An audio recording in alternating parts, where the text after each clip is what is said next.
Hello everyone, please forgive the blurriness. When we were streaming this video live, it looked clear on our end, but unfortunately it came out like this. The content was still worth sharing, so try hard to disregard the visual and listen closely to the message. Hello everybody, this is Marshall and my lovely husband Vito. I said wait on the one God has for you because even the little things make a huge difference. The one who knows the meanings of all of your facial expressions. The one who comes and rubs your back and feet when you've had enough, when you had a rough day and you didn't have to say anything. The one who doesn't mind being inconvenienced when you want Panera and he wants chicken. The one who compliments you just because. The one who says, I love you, out of the blue. The one who makes sure you're okay before heading out to hang with the boys. The one who can sense you need his attention without you saying anything. The one who doesn't mind going to the store to get your personal hygienes, your tampons, your pads when you don't feel like moving. The one who supports your dreams even if he doesn't understand it. Do you get my point? That's worth the wait, as well as anything else. God knows what you need, and he has put in him what will complement you and your needs. God knows little things that can keep the spark going, first natural, then spiritual. God is in the details. There are many little things that we take for granted when the wrong ones has never provided them. So when the right one come along, the one that God sends you, take heed in the little things and don't take it for granted. Embrace it, trust it, and love him for it. And the reason I was thinking about this is because a lot of times in relationships, even before we decide to get serious, we keep forgetting God is in the little things.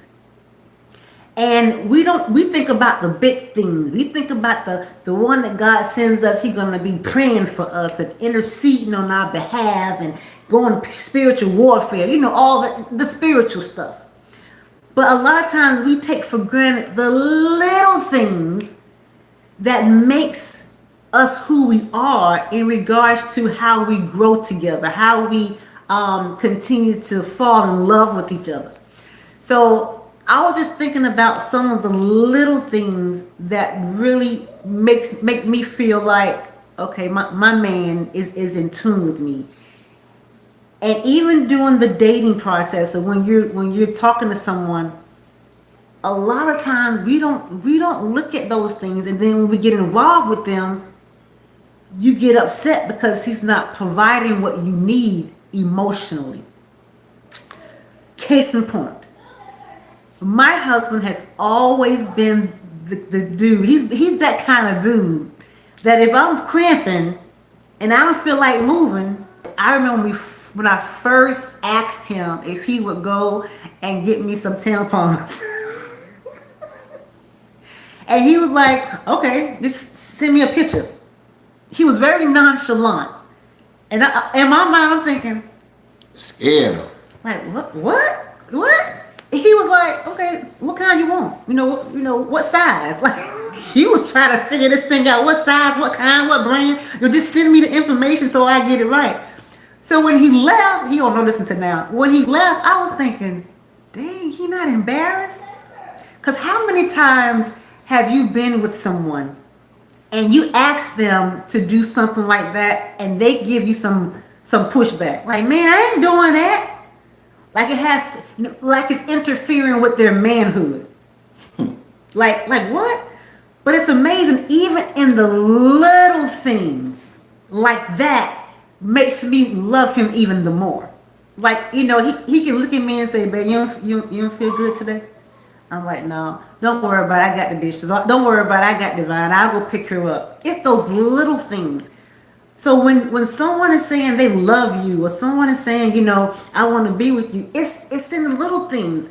Do you want someone? I'm a prayer warrior, loving on everybody, but it's not loving on you. Or I'm a prayer warrior. I gotta go intercede for sister so and so, but they can't even go get your tampons. I'm just saying. It's the little things, y'all, that because the wrong one has probably done it the wrong way, When the right one comes, you like, uh-oh, wait a minute. You feel uncomfortable. Because technically, I think I felt more uncomfortable asking him to do it than he did doing it for me. Does that make sense? So we don't really talk about the natural things that make people tick in relationships. Because if you're sick, will your man go get you some medicine, or will he be talking about what you gonna cook? And I'm saying this because it happens. You could be sick, sneezing, coughing all over the place, and he's still trying to figure out who gonna cook dinner. That's why it's not good to have roles in the house, because one day them roles might have to switch based on the season.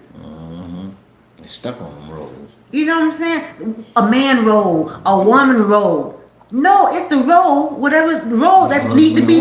Exactly. You are a team. It's you the are marriage as role. one. Exactly. It's the marriage role.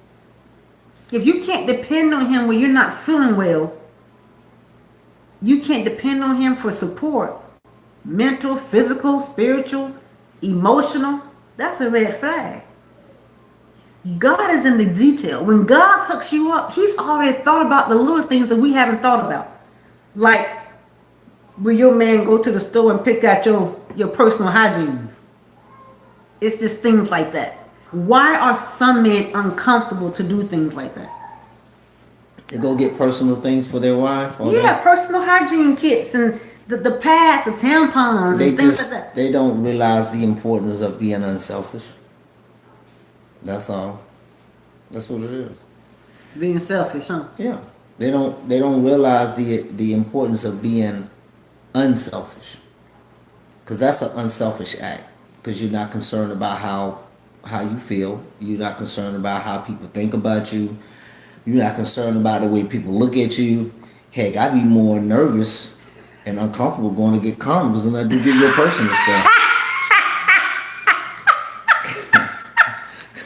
Because you know, if a guy goes in the store and get condoms, you already know what he's thinking about. You know, but he going to get the personal for the wife. Well, they know it ain't for him. He ain't no woman. He a man.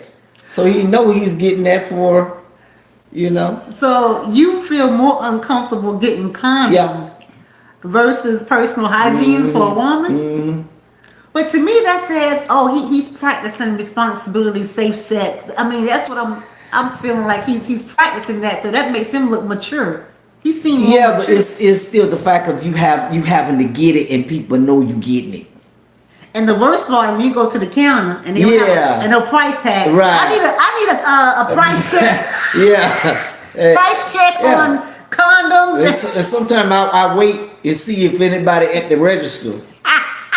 And then I kind of walk around with the box down. I gotta grab something else to cover it up, you know. Cause I don't want nobody to see me getting it. But get back to your question.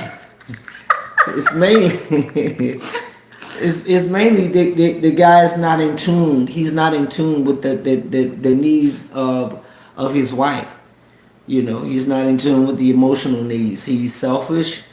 Because if he's unselfish, he's not concerned about what people are going to think about him.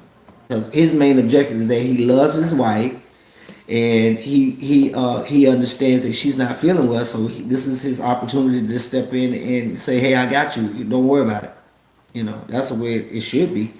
I remember so it don't bother me at all. The other night, you said something.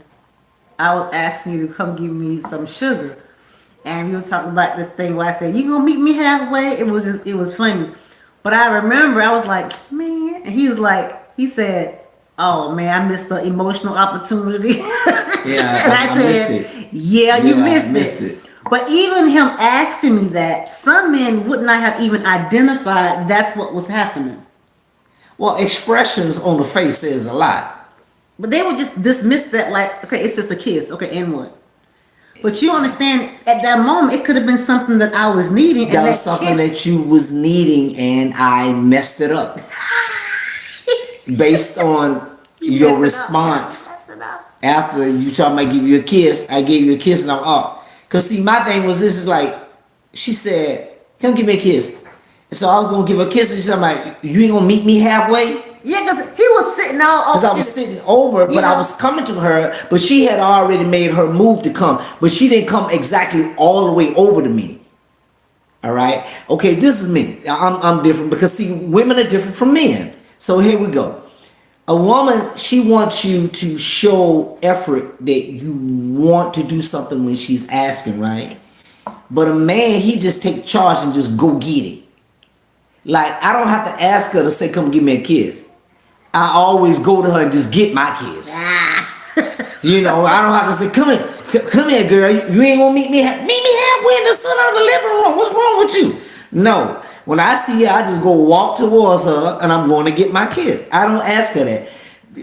As her being a woman, that was her emotional side, that she needed to feel like, she needed to feel loved, that she needed for me to want to kiss her. That's basically what it was. So she needed for me to meet her, you know, halfway, because she's already dealing with PMS, and you emotional. You so know, your emotions are all over the place.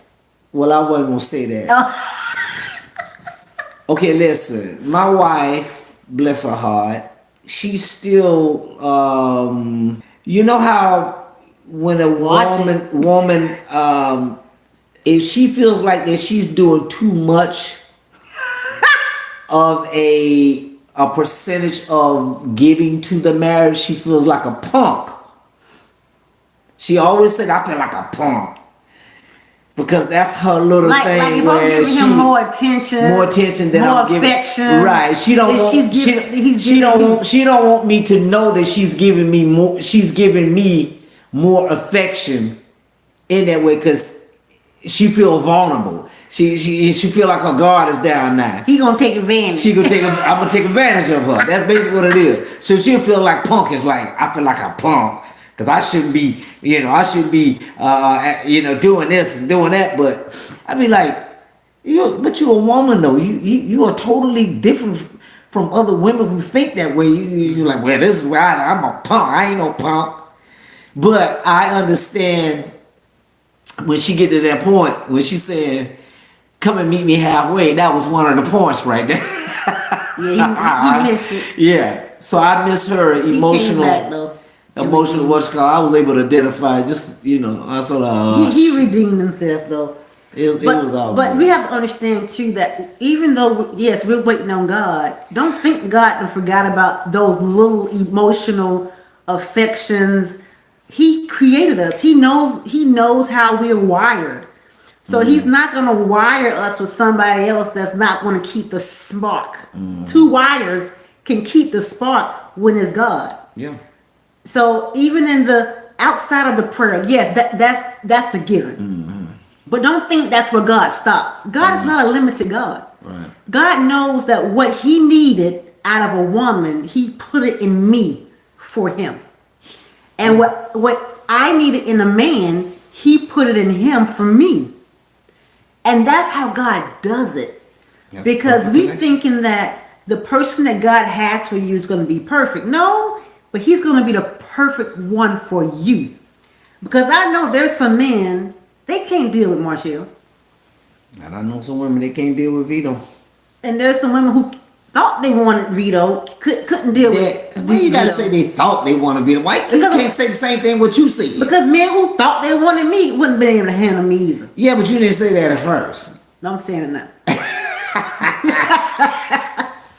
And so when we are preparing to be everything that God has for us, wants us to be, we have to understand that God's preparing that other person for you too. For your emotions, for your physical, for your mental, and for your spiritual. We always want to look at the spiritual part. But that emotional is attached to the spiritual. Do you know when your spiritual being is not intact, your emotions are fickle? Because I know when I'm off spiritually, everything else is off too. Is it just me? Y'all ain't talking today. Is it just me? When your spiritual being is off, everything else is like a domino effect. The connection is off. God doesn't meet us halfway. He is the way. He is the way. So when he hooks you up, your man is not going to have an issue with going to get your personals. He's not going to have an issue meeting you halfway in your emotions.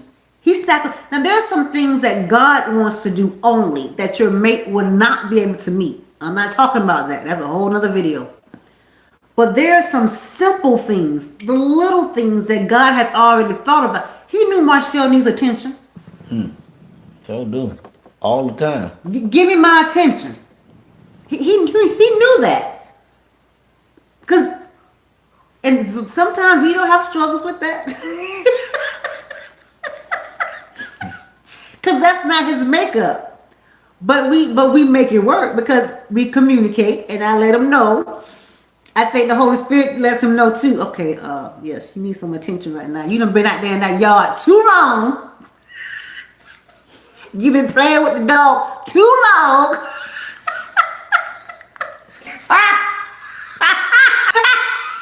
Whatever.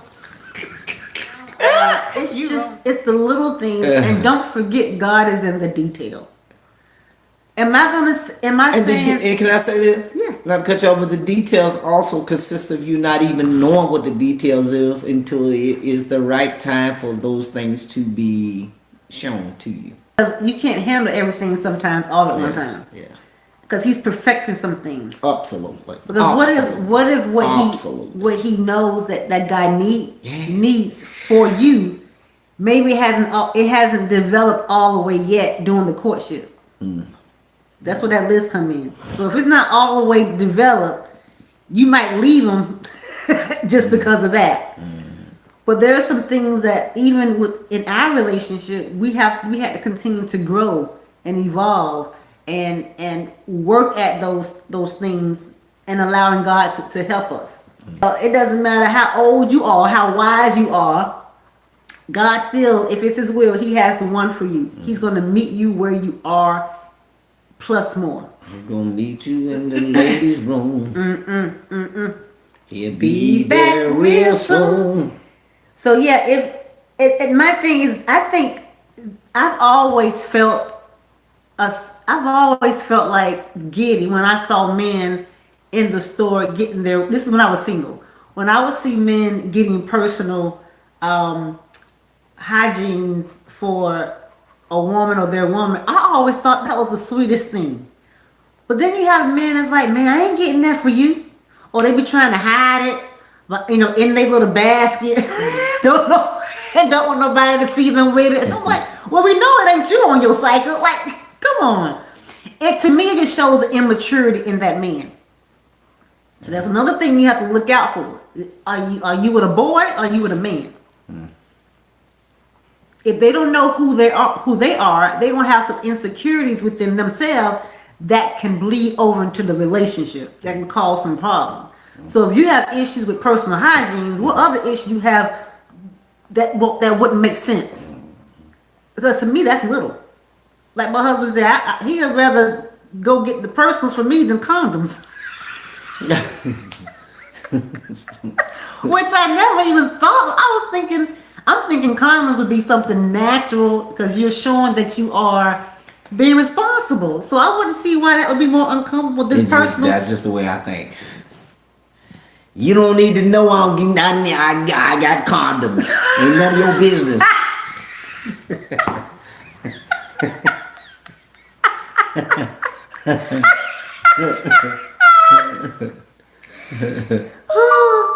Okay.